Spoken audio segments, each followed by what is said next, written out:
Dit is Nyunsu Phu Sranang. KLM-vlucht wijkt uit naar Trinidad door afwezigheid luchtverkeersleiders op Sanderij. Nationaal leger in goede handen, zegt nieuwe brigadegeneraal Mitchell Labadie. Inheemse diaspora eist volgende stap. Erkenning alleen is niet langer genoeg. Circa 500 zwervers opsluiten in gevangenis is niet mogelijk volgens de wet, zegt minister Monorat.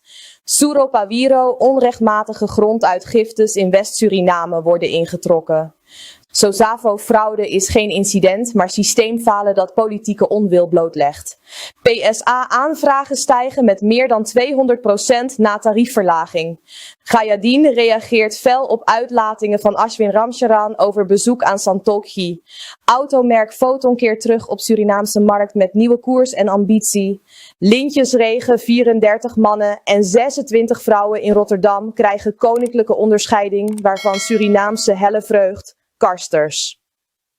Nederlandse verkoper brandblusvoertuigen vraagt eerst betaling van €540.000, maar Surinaamse wet zegt dat hij eerst moet leveren, zegt minister Monorat.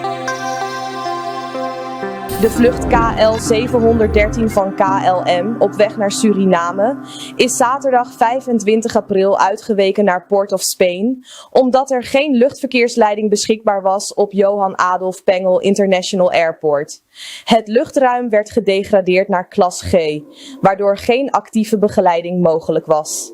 KLM voert geen landingen uit onder deze omstandigheden. Dit is niet de eerste keer dat vluchten moeten uitwijken door een onbemande verkeerstoren. Na ingrijpen van president Jennifer Simons op zondag 26 april 2026 is de verkeerstoren op de Johan Adolf Pengel Internationale Luchthaven weer volledig bezet. Hierdoor is het luchtverkeer hersteld en verlopen vluchten weer volgens schema. Dit besluit volgde op een spoedoverleg binnen de Suriname Air Traffic Controllers Association, SATCA, waar luchtverkeersleiders hun zorgen over verstoringen uiten. SATCA heeft het ministerie van Transport, Communicatie en Toerisme verzocht om een ontmoeting op het kabinet van de president. President Simons zal maandag SATCA-vertegenwoordigers ontvangen om oplossingen te bespreken. Minister Harish Monorat van Justitie en Politie benadrukte dat de brandweer in Suriname dringend 5 blusvoertuigen nodig heeft, met een kostenraming van ongeveer €540.000. Aankoop uit Nederland loopt vast door wetten die betaling pas na aflevering toestaan. De minister kan het financiële risico van €540.000 niet dragen. Monorat werkt samen met de brandweercommandant om gefaseerde aankopen mogelijk te maken. De huidige blusvoertuigen zijn verouderd en worden onveilig onderhouden. Nieuwe voertuigen hebben een levertijd van 8 tot 10 maanden, maar door wereldwijde druk en bestellingen kan dit oplopen tot 12 tot 24 maanden. Vicepresident Gregory Rusland heeft in de media gesproken over de rol van raden van commissarissen, RVC, en raden van toezicht, RVT, bij overheidsbedrijven. Hij legde uit hoe de regering nieuwe leden benoemt in overleg met de president en hoe de samenstelling daarna aan de Raad van Ministers wordt voorgelegd. Wekelijks behandelt de Raad van Ministers ongeveer 150 agendapunten, wat soms kan leiden tot fouten. Rusland merkte op dat sommige raden zich bemoeien met het management en dat training nodig is om hen duidelijkheid te geven over hun verantwoordelijkheden en bevoegdheden. De regering moet hen van de juiste informatie voorzien. Lloyd Poel is opnieuw gekozen tot voorzitter van de Algemene Bond van Personeel van het Academisch Ziekenhuis Paramaribo, APLAS, met 403 stemmen tegenover 124 voor Mireille Toluut. Hij zei dat de verkiezing rustig verliep en benadrukte dat het bestuur zich zal inzetten voor de loonreeks en verbeteringen in de arbeidsvoorwaarden. Poel wil samenwerken met anderen om het Academisch Ziekenhuis Paramaribo te versterken. De commissie voor de loonreeks, waarin hij ook zit, werkt aan voorstellen voor de ministers. Er is een deadline voor juni gesteld. Ook huisvesting is een belangrijk onderwerp. Brigadegeneraal Mitchell Labadie werd zaterdag 25 april 2026 officieel geïnstalleerd als nieuw bevelhebber van het Nationaal Leger in de Memre Buku kazerne, na bevordering door president Jennifer Simons. Labadie benadrukte de focus op versterking van discipline, integriteit en professionaliteit binnen de krijgsmacht en wil werken aan een modernere organisatie met een betere commandostructuur en meer investeringen in training. Minister Uraikit Ramsaran benadrukte het belang van samenwerking en sprak zijn vertrouwen in Labadie uit.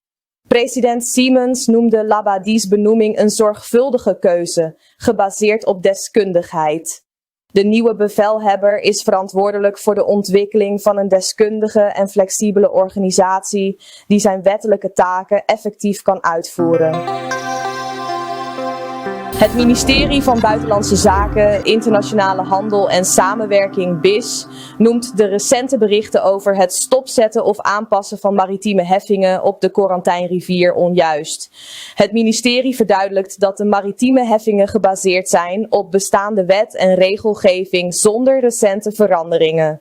De juridische basis is vastgelegd in correspondentie met Guyana, waaronder een nota verbale van 20 april 2026. Vrijstellingen waren specifiek voor het staatsbedrijf Gaisuco en Golden, niet voor alle vaartuigen. Alle vaartuigen blijven onderworpen aan de wet en regelgeving. Guyana is uitgenodigd voor technische besprekingen over samenwerking en veilige navigatie. Het ministerie benadrukt het belang van zorgvuldige berichtgeving. Vrijdag 24 april 2026, op de laatste werkdag voor Koningsdag, worden er meer dan 3600 lintjes uitgereikt aan mensen die zich verdienstelijk hebben gemaakt voor de samenleving. Dit jaar ontvangen 34 mannen en 26 vrouwen in Rotterdam een koninklijke onderscheiding.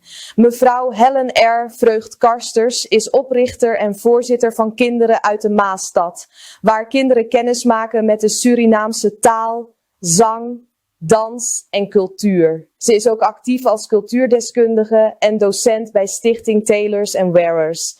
Mevrouw Vreugd, ruim 30 jaar geleden startte u met de Club Kinderen van de Maasstad. Sindsdien dompelt u kinderen elke week onder in het culturele erfgoed van Suriname. U leert ze de achtergrond van de taal Sranantongo, de betekenis van de kleurrijke klederdracht en de kracht die daarvan uitgaat. U gaat met de kinderen naar woonzorgcentra, naar huizen van de wijk en het zomercarnaval. En verzorgt zang-, dans- en muziekworkshops. U organiseert modeshows en optredens in traditionele klederdracht. U leerde de kinderen ook over de strijd tijdens de Tweede Wereldoorlog. Ter ere van alle Surinaamse zeelieden in de Nederlandse koopvaardij legt u een krans tijdens de 4 mei-herdenking bij het Nationaal Monument De Boeg. En in nagedachtenis van alle tot slaafgemaakten legt u samen een krans tijdens de lokale herdenking van de afschaffing van slavernij. Met uw jarenlange inzet heeft u een grote positieve rol gespeeld in de emancipatie van onze Surinaamse gemeenschap. Heeft u als cultuurmoeder, als tante Helle, het zelfbeeld en zelfvertrouwen van ontelbaar veel Rotterdamse kinderen verbeterd. Naast uw inzet als cultuurdeskundige en docent bij Stichting Tailors and Wearers. Heel hartelijk dank voor al uw inzet.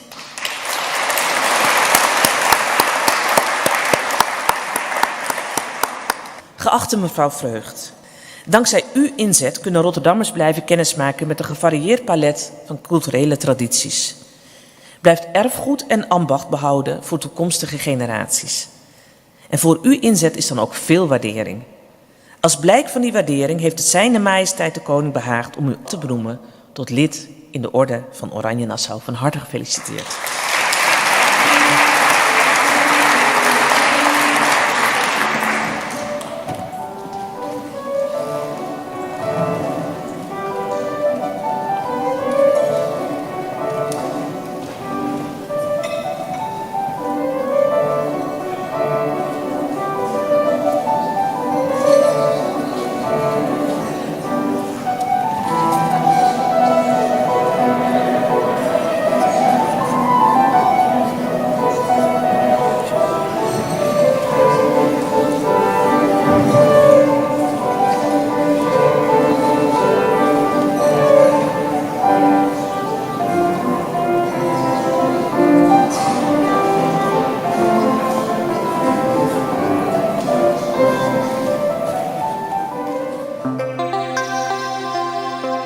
Minister Stanley Surotawiro van Grondbeleid en Bosbeheer sprak tijdens een persconferentie over de uitgifte van grond in West-Suriname, specifiek in het gebied Apuera. We hebben dus heel veel te maken gehad met de kwestie in het westen in Suriname. Gronduitgiftes, grote lappen grond van West-Suriname, de weg naar Apura. We zijn al een tijdje bezig ermee, maar u weet, het onderzoek moet heel goed uitgevoerd worden. Want het blijkt dat uitgiftes naar Apura, de weg naar Apura, of in feite de geprojecteerde weg naar Apura vanuit Nikeri. En een deel is ook vanuit, in feite, de weg die loopt in het midden van Suriname, van Bitagrong naar Apura. Er zijn dus grote lappen grond daaruit gegeven, maar het gaat niet om één bepaald stuk. Het gaat om een terrein van 40.000 hectare, die toen de tijd in gebruik is afgestaan aan een rechtspersoon, Stinosu. En van die 40.000 hectare is 27 hectare ter beschikking gesteld van LVV. En in feite gaat het dus om dat stuk dat ter beschikking is gesteld van LVV, waar grote lappen grond, ruim 400 hectares per rechtspersoon of per persoon is uitgegeven. En we hebben dus vanuit de regering al vernomen dat als het gaat om grote lappen grond die niet op rechtmatige manier is uitgegeven, dat we dat allemaal gaan intrekken. Blijkt dus dat hiervan, van die 27.000 hectare, er 51 bereidsverklaringen zijn verstrekt. Van deze 51 zijn 36 aanvaard en 15 zijn nog niet aanvaard. Maar al deze 51 die worden ingetrokken. En u begrijpt wel dat er een procedure daar is voor het op een juridische manier goed intrekken. Er komt dus die aanmaning en dan volgt dan die intrekking ervan. Maar dat allemaal is dan al in de pipeline.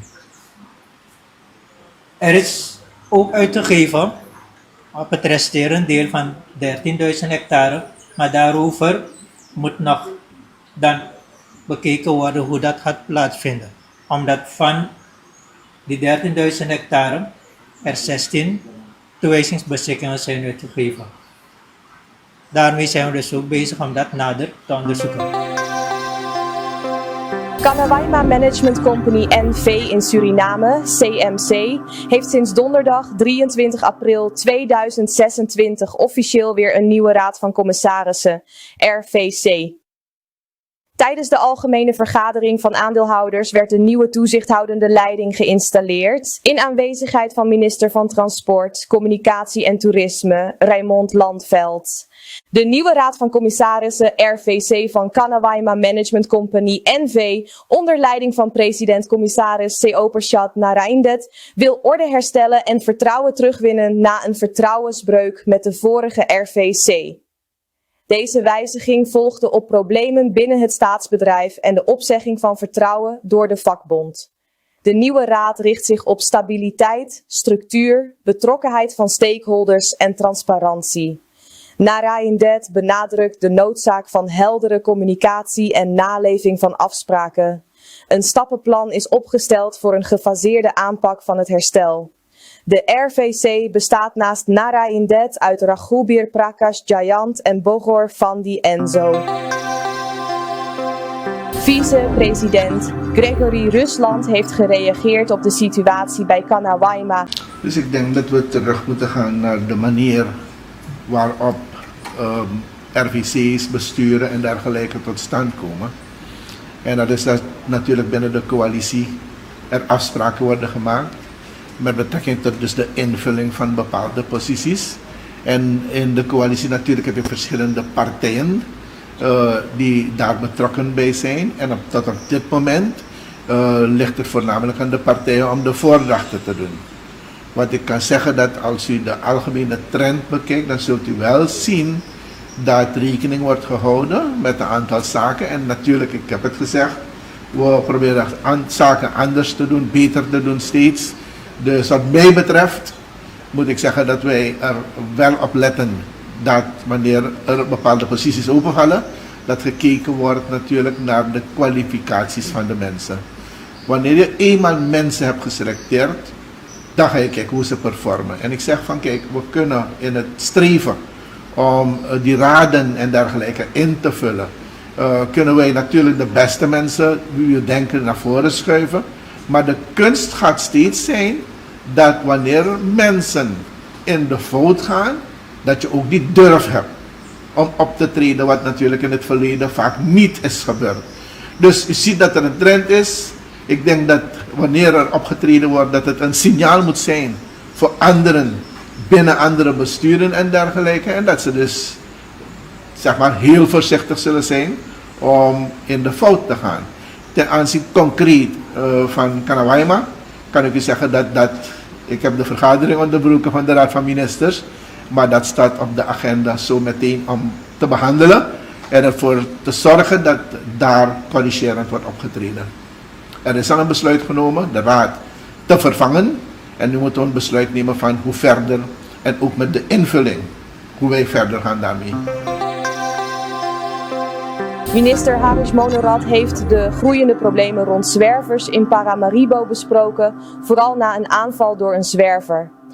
En dan is er een vraagstuk geweest van de zwerversproblematiek. We zijn wederom geconfronteerd geworden met aanvallen van zwervers op burgers die zich in de binnenstad vertoeven. We hebben een soort prognose dat er ongeveer 500 zwervers, dak- en thuislozen, verslaafden zich bevinden in Paramaribo en omstreken, Wanica, alle districten. De mensen dienen opgevangen te worden. Het heet in de wet landloperij als verzamelnaam. En de verantwoordelijke ministeries direct zijn justitie en politie, volksgezondheid en sociale zaken. In dit specifiek geval heeft zo een persoon een burger aangevallen. In eerste fase komt er aanhouding. Er kan een vervolging komen als het Openbaar Ministerie zulks nodig acht. En dan komt de veroordeling. Ik wil u nu al melden dat de wet in Suriname duidelijk is. Wie ontoerekeningsvatbaar is, kan niet in de gevangenis worden opgesloten. Die moet worden geplaatst in een instelling of gesticht, er wel een traject van herstel of eventueel herstel en resocialisatie op basis van mentale achterstand, achtergesteldheid en noem maar op, moet worden voorbereid. Dus simpelweg zeggen, ja, hij moet worden opgesloten, is niet mogelijk in de zin van de wet zoals we denken, we strotaman. Strotaman, potamana, Santa Boma, en dan wat? En dan hoe? De wet biedt die ruimte niet. Dergelijke mensen moeten worden opgevangen in een gesticht. Men zou dan kunnen vragen van, dat is APC, ja, zij doet. Maar ook daar hebben we die opvang nog niet. Dus het laatste woord hierover is ook nog niet gezegd. Belangrijk is wel dat wij in meerdere overlegmomenten zitten. Ik kom zojuist uit een overlegmoment met de veiligheidsadviseurs van het kabinet van de president. Om te kijken hoe we dit vraagstuk van de zwerversproblematiek zinvol, humanitair en adequaat kunnen aanpakken. U moet zich voorstellen, bij die 503 mensen, niet iedereen heeft een mentale achterstand. Sommige mensen moeten via misschien bureau alcohol en drugs in een traject vanuit verslavingsklinieken worden begeleid om eruit te komen. Anderen hebben misschien wat opvang nodig, zodat ze uit die sfeer terechtkomen en niet verder afgeleiden in de samenleving. Maar intussen vormen ze een gevaar, ja. Er zijn nog steeds zwervers die elke dag achter mensen aanrennen met een stok, met een mes. En nu is dit deze mevrouw overkomen. Ik betreur het. Ik vind het ontzettend jammer. Maar wij moeten nagaan. Kijk, als u zegt de politie moet optreden, dames en heren, in één dag, zonder op te scheppen of stoer te doen, kan de politie allemaal oppakken, opbrengen en waar zetten dan. Ik zet ze in een cellenhuis en wat doe ik daarna met ze? Na een paar weken zijn ze weer eruit en zijn ze weer in het veld. En die opvangcapaciteit heb ik ook niet. Dus we moeten wel eerlijk kijken naar het vraagstuk en zeggen van, hoe kunnen we dit vraagstuk gezamenlijk oplossen? En dan kunt u zeggen, er zijn opvanginstellingen, dames en heren. Vanuit het ministerie hebben wij alle opvanginstellingen bewandeld, geïdentificeerd Er zijn niet genoeg in Suriname. Vandaag heeft de vakbond van Gasalco met steun van C47 een petitie aangeboden aan president Jennifer Geerling-Siemens. Eerder, op 13 april, werd er al een brief naar de president gestuurd, maar zonder reactie. De directeur van het kabinet, Francisca van Ommeren, ontving de petitie die werd voorgelezen door Jamil Oudrai Rising Pharma. Sinds directeur Wensley Rozenhout op non-actief is gesteld, is er onduidelijkheid over de richting van het bedrijf. Werknemers hebben al 8 jaar geen salarisverhoging en er zijn tekortkomingen op het gebied van medische zorg en veiligheid. De vakbond sprak ook met vicepresident Gregory Rusland voor verdere ondersteuning. Woensdag 22 april 2026 brak een grote brand uit aan de Herenstraat in Paramaribo. De panden 27 en 28 zijn volledig afgebrand. Minister Harish Monorat van Justitie en Politie vermoedt dat de brand is ontstaan in of rond leegstaande panden waar daklozen zich ophouden, maar dit is nog niet bevestigd. De brandweer had moeite om het vuur onder controle te krijgen door de snelle verspreiding en dichte bebouwing. Een van de gebouwen was het voormalige kantoorpand van verzekeringsmaatschappij Clico. Minister Monorat wil ook verder kijken naar de situatie van leegstaande boedelpanden in de binnenstad. De directeur van het Viskeuringsinstituut, VKI, Juliette Collywong-Sorejo, heeft haar functie neergelegd vanwege een conflict met de Raad van Toezicht, RVT. Dit conflict gaat over verschillen in beleid en rolverdeling binnen het instituut, waardoor samenwerking niet meer mogelijk is. Collywong-Sorejo vermeldt dat uitlatingen van de RVT-secretaris de situatie verergerden en niet zijn weerlegd door de raad of de minister. Op dezelfde dag werd ze op verplicht verlof geplaatst vanwege tekortkomingen in financieel beheer en interne controle, met behoud van salaris. Het onderzoek naar de interne processen gaat door. Collywong-Sorejo verzoekt de minister om instructies voor een ordelijke overdracht van haar taken.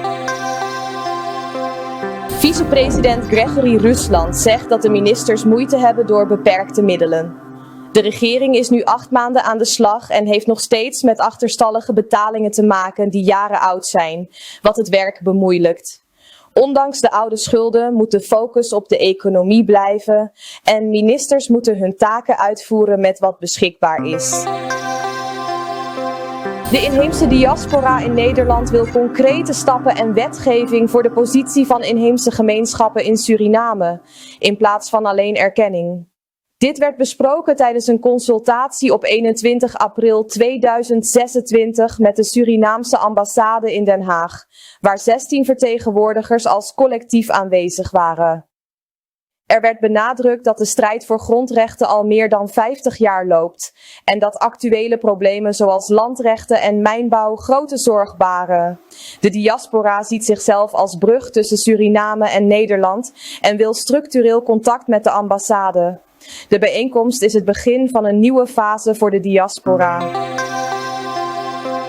De Suriname Air Traffic Controllers Association, SATCA, vindt het nodig te reageren op opmerkingen van minister Raymond Landveld over de luchtverkeersleiding. Ze constateren dat de minister soms onjuiste informatie geeft die niet overeenkomt met de realiteit die hun leden dagelijks ervaren. Veel beloften zijn maar gedeeltelijk of helemaal niet nagekomen, waardoor het werk lastiger wordt. SATCA benadrukt dat de continuïteit van de luchtverkeersleiding is gewaarborgd door de inzet van haar leden. Schadeclaims van luchtvaartmaatschappijen mogen niet aan individuele werknemers worden toegeschreven. Accurate informatie is belangrijk voor het vertrouwen. SATCA roept het ministerie op om zorgvuldiger te communiceren en nodigt uit tot constructief overleg voor duurzame oplossingen. De fraude bij het ministerie van Sociale Zaken en Volkshuisvesting, SOZAVO, is een diep geworteld probleem, geen tijdelijk schandaal. Het systeem voor sociale steun en uitkeringen is zo kwetsbaar dat misbruik en bestuurlijke nalatigheid gebruikelijk zijn geworden. De afgelopen 5 jaren waren ministers Oeraikit Ramsaran en Ines Panay verantwoordelijk. Het probleem ligt niet alleen bij frauduleuze individuen, maar bij een staat die zijn administratie verwaarloost. Recente fraude met de Money Carta toont de ernst van de situatie aan. Politieke bescherming speelt een grote rol in het systeem. Eenvoudige oplossingen zoals digitale koppelingen en onafhankelijke audits zijn nodig om misbruik te stoppen en vertrouwen in de overheid te herstellen. De Bond van het Korps Penitentiaire Ambtenaren, KPA, overlegt over de uitgifte van gronden van de strafinrichting Santo Bomma. Ze willen dat het terrein, dat volgens hen toebehoort aan het ministerie van Justitie en Politie, terugkomt naar de penitentiaire inrichting. Het traject vanuit de overheid. We hebben op meerdere momenten schrijven gestuurd naar het ministerie van GBB en het ministerie van Openbare Werken. Er zou een gesprek komen vorige week, die is vandaag. We zullen straks kijken in de RVM hoe dat zich zal gaan vervolgen. En de bedoeling is dan, ik heb ook gevraagd aan de president om voortschrijdend inzicht. En de president heeft aangegeven dat indien de terreinen onrechtmatig zijn verstrekt, dat die terug moeten worden gevorderd ten gunste van de staat. Maar daarmee is het vraagstuk niet opgelost. Terreinen schijnen in dat gebied vanaf 2008 te zijn verstrekt door opeenvolgende regeringen. Mensen hebben gebruik gemaakt van grondconversie, hebben terreinen in eigendom verkregen uit het terrein dat bestemd was voor het gevangeniswezen van Suriname. Dus ik denk dat dit niet iets is dat wij één keer kunnen oplossen. Maar ik begrijp ook niet hoe opeenvolgende regeringen 20, 25 jaar dit hebben laten sudderen, opeenvolgende korpshoofden, opeenvolgende bonden en bondsvoorzitters, totdat we nu op het punt zijn gekomen dat we onze aanplanten moeten verwijderen. Weet u wat dat ding is van die aanplant? Altijd denken we in Suriname, dat kan we aan Fadong volk, maar het is niet waar. Het gevangeniswezen, Santo Bomma, de nursery, de aanplant die we hebben, geldt als een model voor resocialisatie in de regio, met name bij de eilanden. Op meerdere momenten heeft Suriname haar deskundigheid en kennis gedeeld, met name de gevangeniswezen op de eilanden Curaçao en Sint Maarten. Op grond daarvan hebben we ook een uitwisselingsprogramma gehad, nu dat op dit moment geldt bij Sint Maarten, waar de gevangenis al daar is verbrand en wij die ondersteuning bieden in de vorm van onder andere kennis en manschap. Nu heeft Curaçao weer gevraagd als wij 4 manschappen kunnen sturen in een uitwisselingsprogramma van kennis. En zal er een uitwisselingsprogramma komen waarschijnlijk ook met Jamaica, Barbados en Guyana. Wanneer je zo'n model hebt en mensen kunnen leren van elkaar, andere landen zelfs kunnen leren van elkaar, is het des hemels schreden dat we het nu moeten vernietigen en dat beetje dat we ook hebben, ook moeten weggooien. Omdat dat is uitgegeven door opeenvolgende regeringen. Dus die rechtvaardiging en onrechtvaardig verstrekt aan derden, daar valt nog veel over te zeggen. De terreinen waren toen niet uitgegeven aan de korps penitentiaire ambtenaren. Het was gewoon op de moederkaart stond bestemd voor het gevangeniswezen. Ik wil niemand criminaliseren. De burger die het heeft gehad, heeft het niet aan zichzelf gegeven, toch? Die burger heeft het gehad, die zit in een vervelende situatie. Sommige mensen hebben ontbost, sommige mensen hebben geconverteerd. Er zijn kosten gemaakt, er zijn vooruitzichten van hun geweest, er zijn funderingen gebouwd. Aan de andere kant heb je een land Suriname dat een gevangenis moet hebben waar een mogelijkheid was en is om uit te breiden. Dus we gaan die uitdaging vanuit justitie en politie absoluut niet uit de weg. En we zullen zien hoe ver we komen in dit vraagstuk. En ik hoop dat met voortschrijdend inzicht van en het ministerie van Justitie en Politie, GBB, Openbare Werken, het kabinet van de president en de samenleving, de belanghebbenden al daar, we op de een of andere manier hieruit moeten kunnen komen. Minister Harish Monorat steunt deze eis, maar niet het actiemodel van de bond. President Jennifer Simons heeft gezegd dat onterecht uitgegeven gronden moet worden ingetrokken. Ashwin Ramcharan heeft opmerkingen gemaakt over Aziz Gayadeen, waarbij hij zaken aanhaalde zonder deze te verifiëren. Ramcharan zou hebben gesuggereerd dat Gayadeens bezoek aan Chandrika Persad Santokhi, een dag voor diens overlijden, geheimzinnig was. Gayadeen sprak hierover tijdens een gesprek met de pers, waar hij aangaf dat er duidelijke regels in het wetboek zijn voor reputatiebescherming. Hij benadrukte dat vrije meningsuiting geen excuus mag zijn voor ongefundeerde beschuldigingen. Gayadeen wees op de schade die zulke insinuaties kunnen veroorzaken en pleitte voor aanscherping van de wetgeving.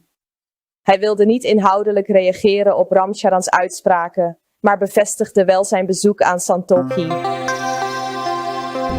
De parlementariërs Ravin Raghunandan en Amirani Yarbandhan maken zich zorgen over diefstallen bij het onderwijsproject in Hannover. Er zijn meer dan 50 diefstallen gemeld, waaronder recentelijk elektrische kabels ter waarde van $350.000 Surinaamse dollar. Ze bekritiseren het beveiligingsbedrijf vanwege slapende bewakers en onvoldoende controle. Ondanks een verzoek om vervanging van het personeel in november 2025 is er nog niets gedaan. Ze roepen het ministerie van Onderwijs, Wetenschap en Cultuur op tot een onafhankelijk onderzoek en vervanging van het beveiligingsteam. Het afgelopen weekend vond er een dambreuk plaats op plantage Johanna Margaretha in Kommerwijnen. Districtscommissaris Rajiv Ramsahai zegt dat de herstelwerkzaamheden tijdelijk zijn en ongeveer 2 weken meegaan. Er is een dringende behoefte aan een permanente oplossing. Het huidige budget van 1 miljoen Surinaamse dollar per district is onvoldoende en de minister van Regionale Ontwikkeling moet meer financiële ruimte bieden.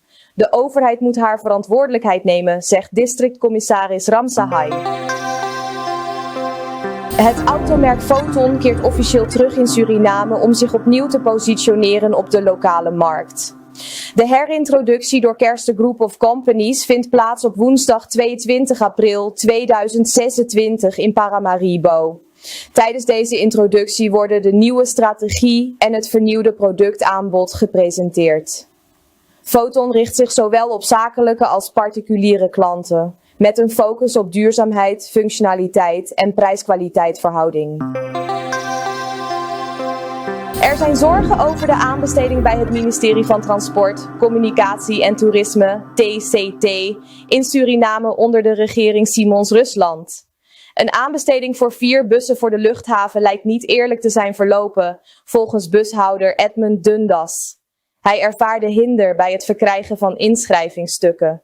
Dundas suggereert dat het werk mogelijk al voor de officiële bekendmaking is gegund, wat vragen opwerpt over integriteit en gelijkheid.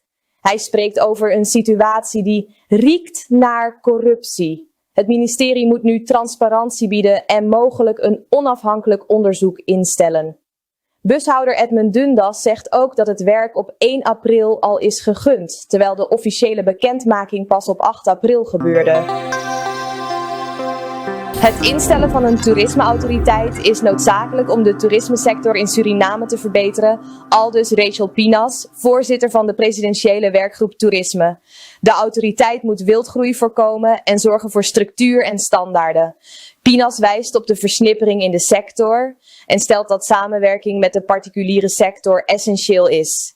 De autoriteit moet ook eigen inkomsten genereren. De focus ligt op de natuur en de toegankelijkheid van deze gebieden, met als doel het BBP met 3% te laten groeien. Toerisme draagt nu bij aan 6,8% van het totaal BBP. President Jennifer Simons zal eind mei Brazilië bezoeken om met president Luiz Inácio Lula da Silva te praten over samenwerking. Belangrijke onderwerpen zijn economie, veiligheid en grensbeheer. De voorbereidingen verlopen goed en het bezoek is cruciaal voor de relatie tussen Suriname en Brazilië. Dit gesprek volgt op eerdere ontmoetingen en telefoongesprekken. Voedselzekerheid is een prioriteit, met aandacht voor samenwerking met Brazilië vanwege zijn landbouwproductie. President Simons benadrukt ook het belang van connectiviteit voor groei in handel en toerisme. Het bezoek moet leiden tot nieuwe afspraken en verdieping van de samenwerking tussen beide landen. President Jennifer Simons bezoekt op 1 en 2 juni de Dominicaanse Republiek voor gesprekken met president Luiz Abinader over bilaterale samenwerking. Dit bezoek moet de relatie tussen Suriname en de Dominicaanse Republiek verdiepen. Minister Melvin Bouva heeft voorbereidende gesprekken gevoerd, waarbij een gezamenlijke verklaring voor economische samenwerking en toerisme werd ondertekend. De recente luchtverbinding tussen de landen sinds 16 april wordt benadrukt. Suriname wil het jaarlijkse toeristenaantal verhogen en ziet kansen voor landbouwexport. Er is ook aandacht voor regionale samenwerking binnen CARICOM. President Jennifer Siemens sprak in de media op 19 april 2026 over actuele kwesties zoals de financiële situatie, brandstofprijs en hervormingen in de rechterlijke macht. Ze noemde een lening van de Bank of America noodzakelijk voor economische ademruimte. Siemens steunt herstelbetalingen voor het slavernijverleden en benadrukt het belang van zelfontwikkeling. Ze ontkende een contract met Mennonieten. Volgens president Siemens kunnen gronden worden aangevraagd voor agroproductie, maar is besloten geen landbouwgronden meer in huur uit te geven om landverlies te voorkomen. Er is voldoende onbenutte landbouwgrond in de kustvlakte en grondcontracten worden nu als alternatief gebruikt terwijl ook de uitgifte in het binnenland wordt herzien. Het ministerie van Buitenlandse Zaken, International Business en Samenwerking, BIS, heeft aangekondigd dat de dienstverlening bij de uitgifte van PSA-documenten verbetert. Ter gelegenheid van 50 jaar staatkundige onafhankelijkheid worden de kosten voor het aanvragen en verlengen van PSA-documenten tijdelijk verlaagd, wat leidde tot een toename van meer dan 200% in aanvragen, van gemiddeld 50 naar meer dan 150 per dag. Het ministerie werkt aan verbeteringen, zoals een automatisch antwoordsysteem en een beter online volgsysteem, en vraagt begrip voor de achterstand. De waarnemend directeur van het Instituut voor de Opleiding van Leraren, IOL, Patrick Chon-Jiao-Chong, is op 17 april uit zijn functie ontheven. In een brief staat dat een nieuw managementteam de dagelijkse leiding over het instituut heeft. Dit team bestaat uit onderdirecteur onderwijszaken Gerbere Randwijk en onderdirecteur personeel en financieel beheer Alexandra Marengo. De brief is ondertekend door Patrick Peneu, de voorzitter van de Raad van Toezicht. Chon-Jiao-Chong bevestigt zijn ontslag, maar de redenen zijn niet bekendgemaakt. Chon-Jiao-Chong nam eerder de leiding over na het vertrek van de toenmalige directeur Melissa Venetiaan, die in 2024 eveneens uit haar functie werd ontheven. De stijgende goudprijzen in Suriname trekken gewapende bendes aan, wat leidt tot meer geweld en onveiligheid op de goudvelden. Minister Harish Monorat van Justitie en Politie waarschuwt dat de situatie ernstig is, met criminele bendes die bewoners en goudzoekers intimideren. De goudprijs ligt momenteel tussen $4.165 Amerikaanse dollar en $5.558 Amerikaanse dollar per ounce, wat de gebieden gevaarlijk maakt. Vooral in het zuidoosten, zoals in Antonio do Brinco en Peruano, is de veiligheid fragiel door beperkte overheidsaanwezigheid en voortdurende criminaliteit. De regering werkt aan een gefaseerde strategie om de politie en andere diensten uit te breiden, ondanks structurele problemen en personeelstekorten.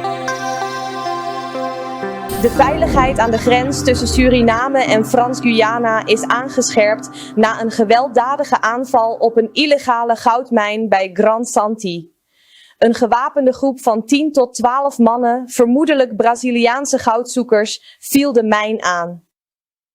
De aanvallers beschikten over jachtgeweren en communiceerden in het Portugees. Lokale gemeenschappen vragen om strengere veiligheidsmaatregelen en meer samenwerking tussen Surinaamse en Franse autoriteiten. Er zijn aanwijzingen dat een voortvluchtige Braziliaan, Viana da Souza Raimundo, de groep aanstuurt. Franse opsporingsdiensten vermoeden dat de daders vrij bewegen tussen de oevers van de rivier. De aanval volgde op een dodelijk geweldsincident in Ronaldo waarbij een politieagent om het leven kwam.